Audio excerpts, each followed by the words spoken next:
Hello and welcome back to The Founder. I'm your host Tashiya Segel. Today we have yet another guest and her name is Yanika from Silver Isle. How are you doing, Yanika? I'm doing well. How are you? Awesome. So tell me about your company. So Silver Isle is essentially an online gifting platform. We have two primary services. Okay. One is an online wedding gift registry and the other is a gifting service for any occasion. Okay. So birthdays, anniversaries, whatever you'd like. About the wedding gift registry, I think that's what's really special about the website and truly unique to Sri Lanka. Okay. And essentially how it works is we feature over 2,500 products from over 40 brands. So when a couple is getting married, they just make an account with us for free and they can add any product they like across all these vendors. So we have Paradise Road, Gandhara, Dankatua, you name it, we probably have them. And once they finalize their registry, they just share the details with their wedding guest, who in turn can purchase it for them online. Oh, nice. And Silver Isle will kind of handle the whole logistical aspect and the delivery coordination and make sure everything is delivered to the newlyweds. And on the gifting side, we have cakes and flowers and experiential gifts like pottery, mixology, kind of a whole array of things. And yeah, it's kind of just a bit of a premium, highly curated gifting site. I should say, I mean, that's like very convenient because now you don't have to guess like what the bride or the groom wants as well. Exactly. I mean, that's actually one of the hardest things, I think, looking for a wedding gift. So when did this start about? So I launched it at the end of 2019, which anyone who's in the wedding industry or any industry for that matter knows it's the worst time to go into that business. Yeah. But actually kind of what inspired it and what brought it about was growing up, my parents always joked about receiving 10 tea sets as wedding gifts. And, you know, the more people I spoke to, everyone kind of had their own variation of 10 tea sets. For some, it was 10 irons. For others, it was 10 saucepans. So it was quite clear that there was a gap in the market for newlyweds not being able to actually receive the gifts that they like and they need. And, you know, starting life together in your late 20s, early 30s, it's not cheap either. It's not, yeah. So this is kind of a very practical solution at allowing couples to actually decide what they'd like to receive and for guests to also be able to purchase that in, honestly, about 3 clicks. Right. So it's a very seamless process both ways. Okay, so tell me a little bit about the products. Of course, you told me their experience and all those things. What other products do you have on the website? On the wedding registry side, we have everything. We have every kind of homeware item. So from kitchen and dining to bed and bath, furniture, electricals, and a lot of overseas experiences. Like, that's pretty much, wow, okay. So trips to pretty much any country you'd want to go to. And we have a pooling function as well. So for anything 40,000 and above, multiple people can contribute. Pool in. Exactly. Because when you get married, the items you really need are a fridge, a TV, a washing machine, but no one's, unless you have a very generous uncle, no one's going to gift you those things. So this kind of allows you to actually get the necessities you'd like. Right. And yeah, on the gifting side, it's just an array of typical gifts along with some edgy, innovative gifting ideas. All right. So supposedly I'm a guest and I'm trying to gift something or, you know, contribute to one of the experiences. Would the couple get to know that I've done that? Yes. Okay. So how it works is on the registry, if I'm viewing a friend's registry and that's an expensive item, I can see how much of, say, 100,000 rupees has already been contributed. And then I can decide accordingly how much I'd like to pool in. But as a guest, I can't see who's actually contributed to that amount. But on the flip, privacy is there. For sure. Yeah. But on the other side, as the couple, I can see exactly who's purchased what or who's contributed what amount. Okay, that's actually quite convenient to have a website to do everything for you. And is this something that you've always wanted to do? Yes and no. Okay. I did my undergrad at UC Berkeley, which is very close to the Silicon Valley, and I was surrounded by tech for 4 years. Everyone I knew was doing tech internships. It was just something that was always with us while we were there, and it kind of really got me interested in the tech space. Okay. But I've always had a passion towards creativity as well. Right. So I think I always knew I'd like to do something that merged the two of them. And Silver Isle really kind of came about as a need because I had moved back to Sri Lanka after my master's. Yeah. And I was trying to, figure out what I wanted to do. And my dad and I had told about this idea to my dad. And, it was just one of those things that kept coming up. And that's when you kind of know it's a good idea. We couldn't quite let go of it. And, and that's how Silver Isle came to be. Awesome. And, Silver Isle is a beautiful name as well. How did it even come about? My dad. Your dad. He was the one who, we were throwing out all kinds of names. And to be completely honest, finding a free domain or an available domain is impossible. Oh. Every domain you can imagine will be taken. Will be taken, right. So it was actually very challenging to come up with the name because we wanted to link it in some way to weddings. Right. But also every wedding domain was taken. So Silver Isle, he just kind of threw it out there, and kind of like the company, it's something we kept revisiting. Yeah. Because it has a really nice nudge towards the aisle of a wedding and a shopping aisle. And silver is, it's something a little bit elevated, a little bit something unique. And elegant as well.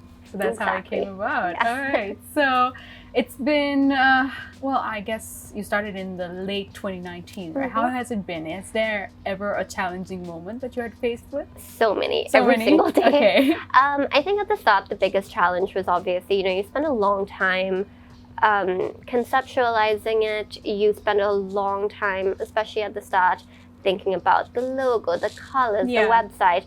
And once we launched, I was really excited for hopefully an upwards trajectory. Okay. And then COVID kind of crashed that. So at the very start, that was obviously the biggest challenge, accepting the fact that the wedding site or the wedding registry site was going to be redundant for a long time, and kind of coming up with a plan B, which is how the gifting side of the platform really came to be. So it's not only for weddings. If you had the options, you could do for birthdays as well, right? Exactly. So like I mentioned, we have the wedding registry side and we have the gifting side. And the gifting, yes. So that we launched at the end of the first lockdown. So I kind of spent my first lockdown developing that.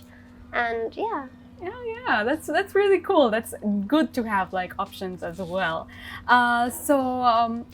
What is one thing you're hoping for the Silver Isle in the future? I think at the moment, I'm just hoping for a calm year. Calm year, yeah. That, I can just continue to grow both businesses, because last year was filled with a lot of change, a lot of adapting. So I just like to really have the opportunity to like focus on the two I have right now. But for the wedding registry specifically, I'm hoping to take it regional maybe next year and expand to Southeast Asia. Well, I wish you all the best for that. Thank you. Now, Yanika, this next question is from our venue sponsor, the Colombo Cooperative. They're all about providing modern workspaces for companies of all sizes. And they would like to know what your favorite productivity hack is. My favorite productivity hack would be something I picked up in college, which was for whatever work you're basically technology is the biggest distraction. So the hack is really straightforward. It's 45 minutes of really laser focused work, and then you reward yourself with 10 minutes of whatever you'd like. So Facebook, Instagram, whatever it is. And you'd be really surprised with how much you get done in 45 minutes. I mean, we're always on the phone, right? Exactly. So, that's a really good one. And what would you say is your definition of success? My definition would be a very happy and balanced life. I would want to do really well professionally, both in terms of being able to support support myself and my future family, but also just creating something unique.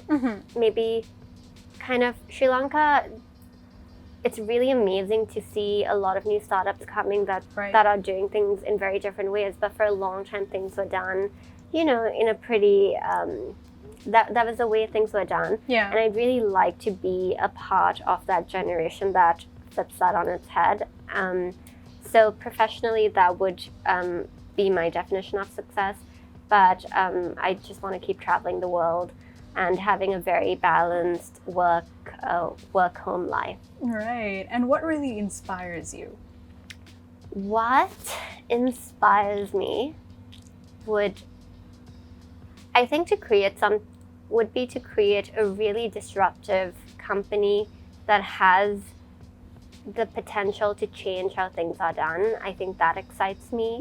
And I can also be a little bit competitive, I'd say. Okay. So I think it would also be to just be the most successful version of myself that I can be. Right. Yeah, that's one definite goal that everyone has to have. And also another thing is that I really want to know is, of course, when it comes to the Isle, I'm talking about Silver Isle, my bad.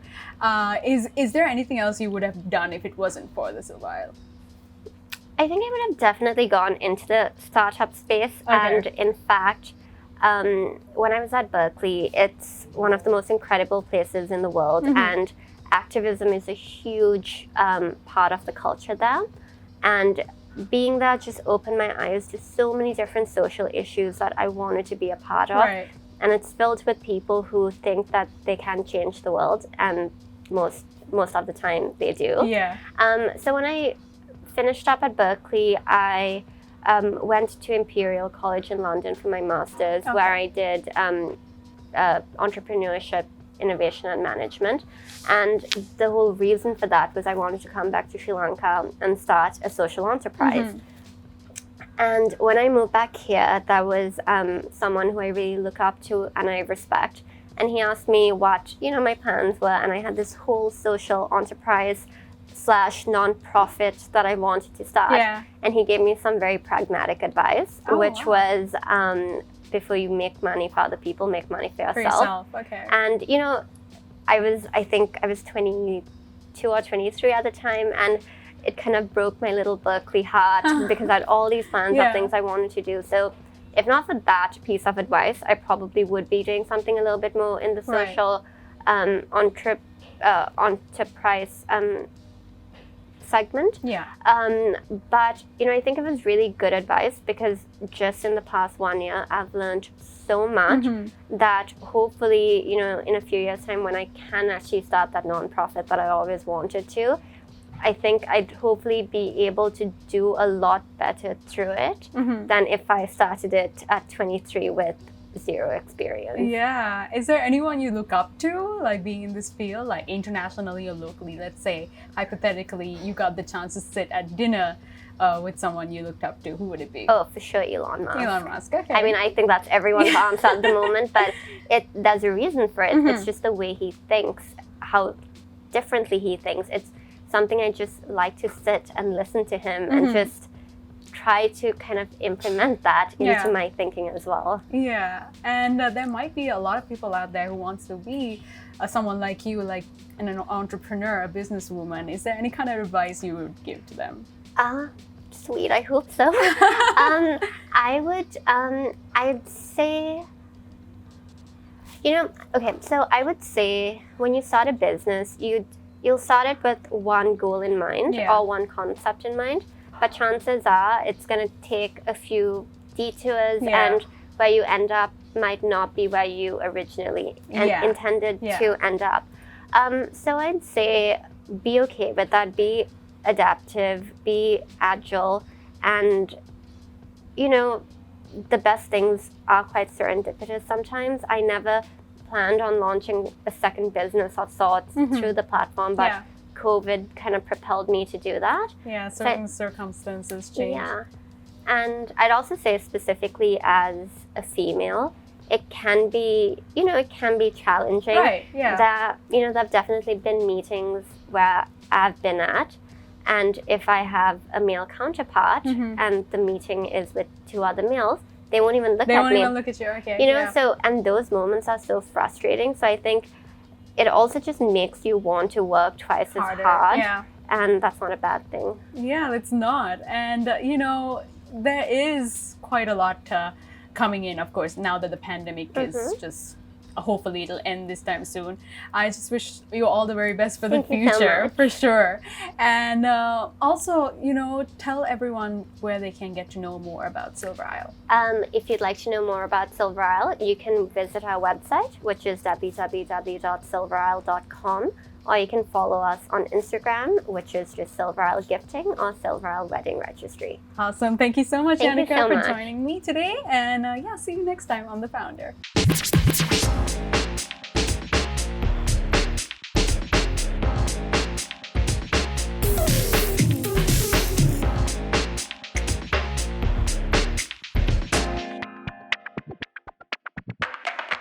Let's begin.